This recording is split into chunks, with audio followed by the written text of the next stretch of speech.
The rise of Zanu PF's Tshabangu, a political twist in Zimbabwe's power struggles.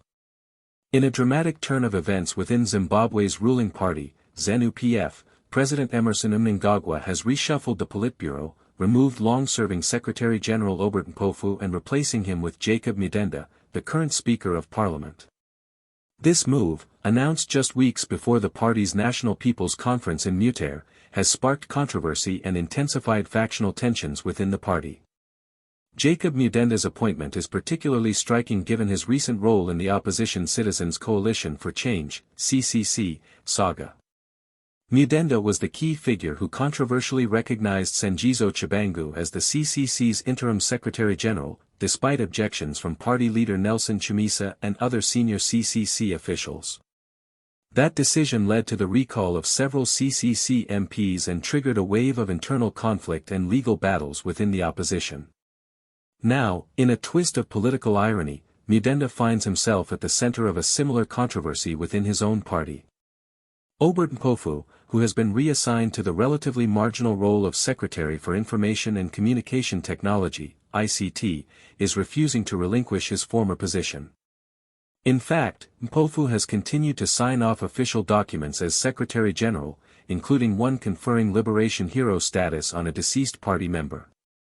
A second, identical letter signed by Mudenda has also surfaced, but it lacks the official Zanu PF stamp, raising questions about legitimacy and authority.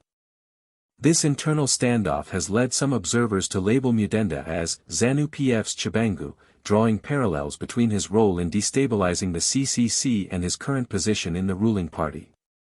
Just as Tshabangu's self-appointment fractured the opposition, Mudenda's elevation has triggered a power struggle within Zanu PF, with Mpofu refusing to step aside and party structure seemingly divided over who holds the legitimate title. The reshuffle is widely seen as part of Mnangagwa's strategy to consolidate power and sideline rivals, particularly Vice President Constantino Chiwenga. Mpofu, a known Chiwenga ally, was a key figure in the 2017 Central Committee meeting that led to Robert Mugabe's ousting and Mnangagwa's rise to power. His demotion is interpreted by many analysts as a calculated move to weaken Chiwenga's influence ahead of a looming succession battle.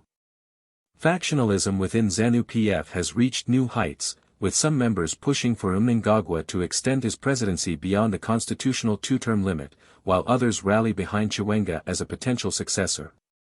The reshuffle places Mnangagwa loyalists in key positions. Patrick Chinamasa now controls party finances as Treasurer General, and Ziambi has taken over legal affairs, positioning him for future constitutional battles. The implications of this reshuffle go beyond internal party politics. It reflects a broader pattern of political maneuvering in Zimbabwe, where institutional processes are often manipulated to serve factional interests. Mudenda's role in both the CCC and Zanu PF controversies underscores the fragility of democratic norms and the centralization of power around a few key figures. For the CCC, Mudenda's recognition of Tshabangu led to parliamentary chaos, legal disputes, and a crisis of legitimacy. For Zanu PF, his appointment has sparked a similar crisis, with Mpofu's refusal to step down threatening to undermine party unity and credibility. The parallels are striking, and the irony is not lost on political observers who now see Mudenda as a symbol of institutional disruption. Is this the beginning of the end for Zanu PF? While it may be premature to make such a declaration, the signs of internal decay are evident. The party is grappling with unresolved succession issues, deepening factionalism, and a growing disconnect between leadership and grassroots supporters.